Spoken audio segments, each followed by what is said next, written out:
Menteri Badan Usaha Milik Negara atau BUMN Erick Thohir bertemu langsung dengan Jensen Huang, pendiri dan CEO Nvidia. Melalui unggahan di laman Instagram resminya, Erick Thohir menyatakan pertemuan ini penting baginya untuk memahami potensi dan peran kecerdasan buatan atau Artificial Intelligence atau AI dalam mendukung transformasi digital Indonesia. Saham Nvidia juga terpantau melonjak 2,7%. Namun di akhir perdagangan, sayangnya saham Nvidia harus terkoreksi dalam, jadi di atas 3%. One of the things that's really important to realize is that AI is the best chance in the history of computing.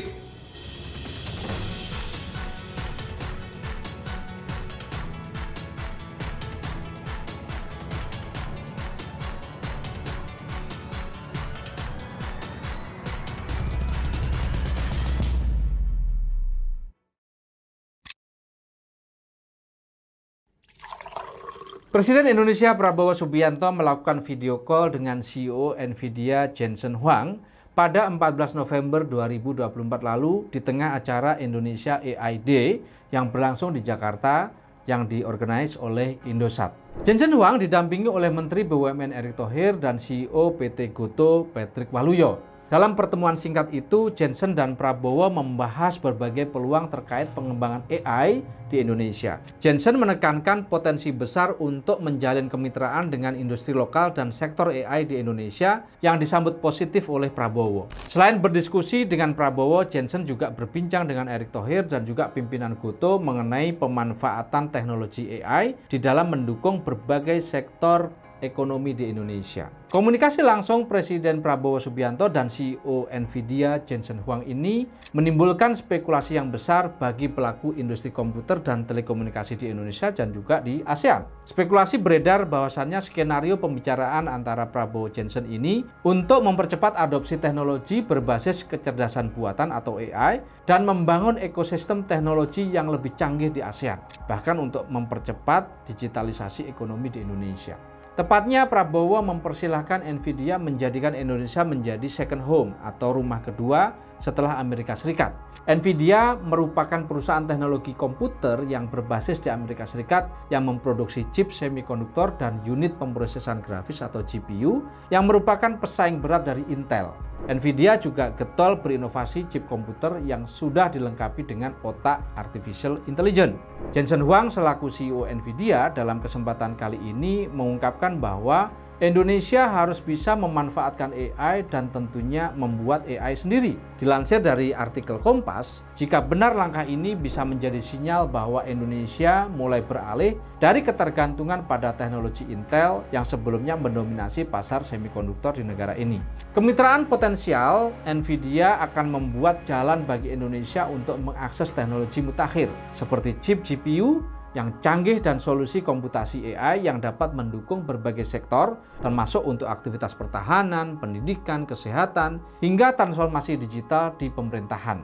Dengan berkolaborasi dengan Nvidia, Indonesia bisa mempercepat implementasi pembangunan Smart City, memperkuat pengolahan Big Data, dan mengembangkan infrastruktur AI untuk perbaikan layanan publik dan meningkatkan produktivitas dari ekonomi digital. Langkah ini bisa menjadi pukulan bagi Intel yang telah menjadi mitra tradisional dalam pengadaan perangkat keras di banyak sektor di Indonesia. Jika Indonesia benar-benar mengalihkan fokusnya ke Nvidia, ini bisa menciptakan dinamika baru dalam persaingan semikonduktor di dunia, tidak hanya di Indonesia. Harapannya, Indonesia bisa menjadi basis produksi chip semikonduktor Nvidia yang dilengkapi dengan AI di ASEAN ini. Intel mungkin perlu mengubah strategi untuk mempertahankan pangsa pasar di Indonesia dan ASEAN. Sementara Nvidia berpotensi menjadi pemain kuat yang sulit dibendung. Apalagi Nvidia sangat kuat dengan inovasi AI-nya. AI merupakan masa depan teknologi dunia. Di balik semua itu, Prabowo tampaknya ingin menunjukkan bahwa Indonesia siap menjadi rumah untuk inovasi teknologi berbasis AI atau kecerdasan artifisial. Bagaimana era baru teknologi chip? Bagaimana peran Nvidia? Bagaimana nasib Intel? Apa misi Prabowo dan Jensen Huang sebenarnya? Kita kupas dalam Kupi Panas FS. Jangan lupa untuk like, komen, dan subscribe agar tidak ketinggalan channel Kupas. Kita ngopi dulu.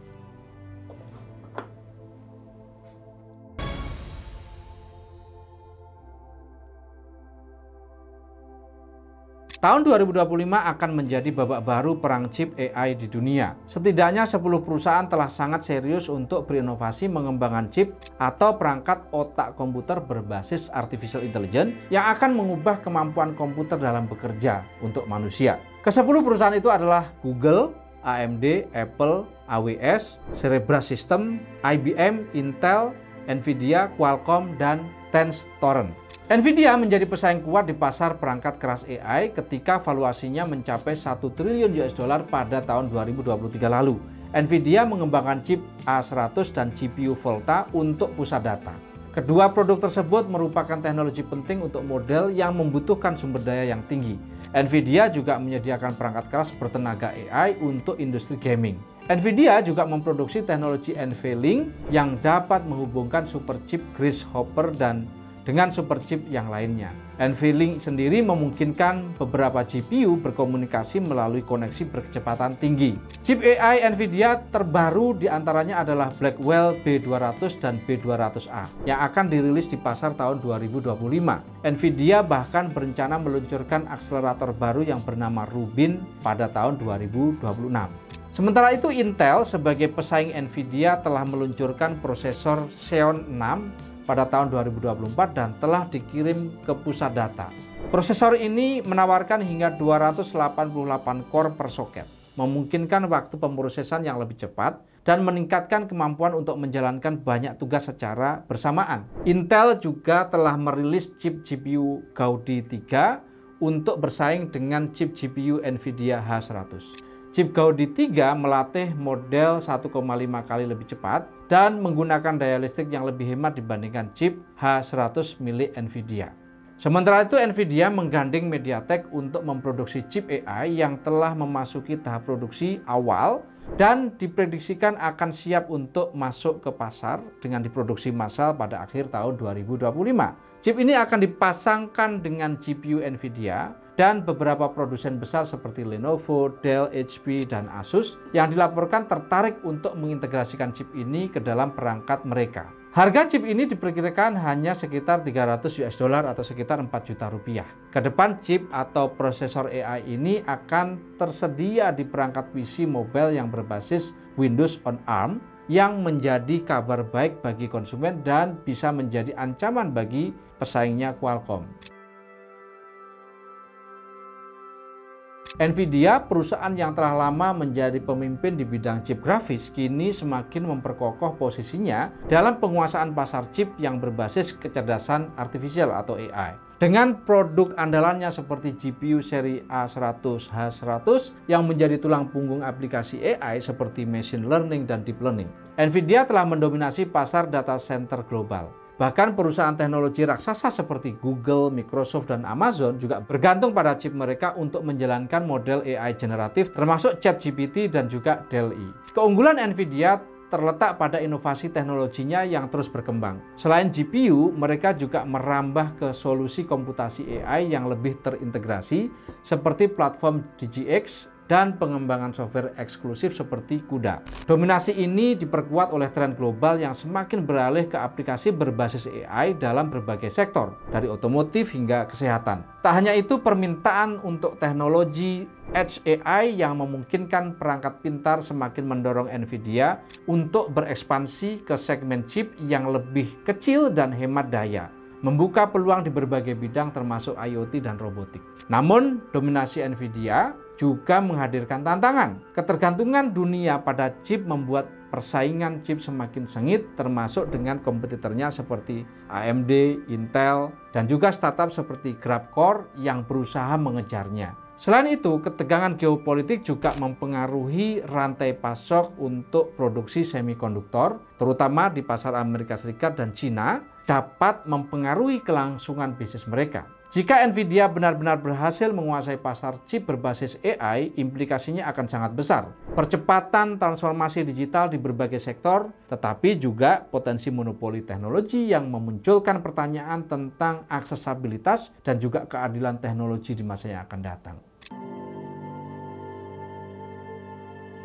Perusahaan chip kenamaan Amerika Serikat ini, yaitu Nvidia, dilaporkan membangun pusat kecerdasan buatan atau AI di Indonesia pada akhir 2024 ini.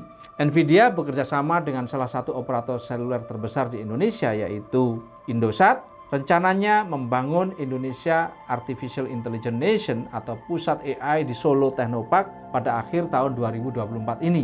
Nilai investasi pusat AI ini disebut mencapai 200 juta US dollar atau setara dengan 3,17 triliun rupiah. Sebelumnya, Nvidia menandatangani nota kesepahaman dengan pemerintah Indonesia pada bulan Januari 2022 lalu, di mana Nvidia berkomitmen untuk melatih para dosen dan lebih dari 20.000 mahasiswa dalam keterampilan AI selama 5 tahun yang akan datang. Dengan demikian, kampus di Indonesia harus mencetak para ahli AI lebih cepat untuk mendukung perusahaan seperti Nvidia supaya dapat tumbuh dengan cepat karena dukungan kualifikasi SDM di sektor AI. Tentu saja akan semakin bagus jika juga didukung dengan industri lain yang bisa memanfaatkan perangkat chip dan komputer berbasis AI seperti industri software, sensor IoT, industri kreatif, dan lain-lain. Menurut CEO Nvidia, Jensen Huang, industri di Indonesia harus bertransformasi untuk meningkatkan produktivitas dengan memanfaatkan AI. Di antaranya transformasi pertanian dengan memanfaatkan teknologi AI untuk mewujudkan ketahanan pangan nasional. Apalagi Presiden Prabowo Subianto menargetkan Indonesia tidak hanya menjadi negara swasembada pangan, tetapi harus menjadi lumbung pangan dunia dalam 5 tahun ke depan. Salah satu langkah ambisius untuk mencapai visi ini adalah dengan melakukan pengembangan sawah skala besar di Merauke dan Kalimantan yang direncanakan mencakup ratusan ribu hektar dalam beberapa tahun ke depan. Untuk mendukung target tersebut, Prabowo menekankan pentingnya melakukan modernisasi sektor pertanian dengan teknologi mutakhir, seperti penggunaan sensor tanah untuk memantau kualitas lahan, sistem irigasi pintar untuk efisiensi air, hingga pemanfaatan drone untuk optimalisasi pemantauan lahan. Teknologi ini diharapkan mampu meningkatkan produktivitas dan keberlanjutan program pertanian nasional yang juga di-enrich diperkaya dengan teknologi AI. Dalam acara Indonesia AI Day 2024 di Jakarta lalu, CEO Nvidia Jensen Huang ini turut memberikan dukungan pada inisiatif ini. Dalam diskusi bertajuk Fireside Chat Navigating the Golden Indonesia Era, Huang menyoroti potensi besar sektor pertanian Indonesia jika didukung oleh teknologi AI dan perangkat yang canggih. Ia juga menyarankan percepatan adopsi teknologi modern untuk mengubah Indonesia menjadi pemain utama dalam sektor pangan global. Menteri Komunikasi dan Digital Menkom Digi Meutia Hafidz menegaskan pentingnya kerjasama dengan perusahaan teknologi global seperti Nvidia untuk mendukung pengembangan industri berbasis AI di Indonesia. Meutia juga menegaskan bahwa kolaborasi strategis dengan Nvidia tidak hanya untuk memperkuat ekosistem AI di Indonesia, tetapi juga untuk mempercepat proses transformasi digital di berbagai sektor. Teknologi mutakhir dari Nvidia dapat menjadi katalis bagi inovasi, terutama dalam pemanfaatan AI untuk meningkatkan efisiensi dan daya saing nasional Indonesia. Menurut saya, AI sangat dibutuhkan untuk mendukung pertumbuhan ekonomi Indonesia melalui digitalisasi berbasis kecerdasan artifisial. Kemampuan industri untuk mengadopsi AI sangat penting untuk memastikan bahwa AI dapat dimanfaatkan untuk meningkatkan produktivitas bagi para pelaku bisnis. Baik itu untuk sektor pertanian, pendidikan, kesehatan, manufaktur, jasa, dan lain-lain. Peran perguruan tinggi dan lembaga pelatihan sangatlah penting. Komitmen dan dukungan pemerintah dan juga pelaku industri terkait dengan teknologi sangat krusial, terutama tentang AI ini. Misalnya peran Telkom, Indosat, Google, dan lain-lain. Kesadaran dan skill terkait dengan AI yang tinggi ditambah dengan ketersediaan lapangan kerja yang didukung oleh pemerintah akan menjadi kunci dalam keberhasilan implementasi AI untuk mendorong pertumbuhan ekonomi di Indonesia. Pengenalan AI juga harus diberikan sejak dini mulai dari siswa SD, SMP, hingga SMA dan perguruan tinggi. Kesesuaian antara kurikulum dan juga praktek yang relevan dengan kebutuhan industri harus betul-betul diakselerasikan dan direview dari waktu ke waktu. Pada akhirnya AI harus berkontribusi untuk meningkatkan pertumbuhan ekonomi Indonesia dari sektor ekonomi digital yang ditargetkan mencapai 20% dari PDB Indonesia tahun 2030. Pemerintah harus mampu menghidupkan kolaborasi antar aktor ekonomi digital untuk saling mendukung mulai dari hulu produksi sampai hilir pemasaran produk yang mampu memanfaatkan teknologi AI, baik dalam proses pengembangan ide, inovasi, produksi, hingga pemasaran produk. Teknologi AI dapat dimanfaatkan untuk berbagai aktivitas peningkatan aktivitas produksi, mulai dari pelayanan kesehatan, pelayanan pendidikan, pariwisata, manajemen kredit UKM, pemasaran digital, otomasi industri, otomasi transportasi, pertahanan, perdagangan karbon, manufaktur, perdagangan, hingga pengendalian rantai pasok dan pelayanan pelanggan serta pengembangan konten. Namun demikian, pembangunan infrastruktur yang mendukung pengoperasian teknologi AI menjadi kunci. Misalnya perlu investasi pemerintah dan industri telco pada internet berkecepatan tinggi,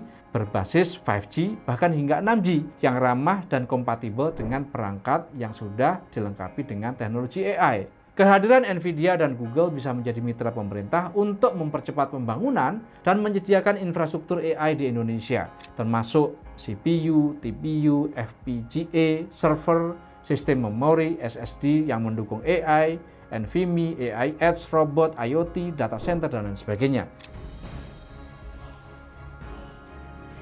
Pembangunan infrastruktur teknologi ini menjadi kunci keberhasilan dalam pembangunan ekonomi digital di Indonesia. Bagaimana menurut kalian? Apakah NVIDIA dan Google akan menjadi pemain AI yang paling dominan di Indonesia? Ayo berikan pendapat kalian dengan komen di bawah. Jangan lupa untuk like, subscribe untuk mendukung konten Kupas FS yang akan datang. Sampai berjumpa kembali dengan program Kupas FS yang lain. Saya Farid Subhan, salam Miracle.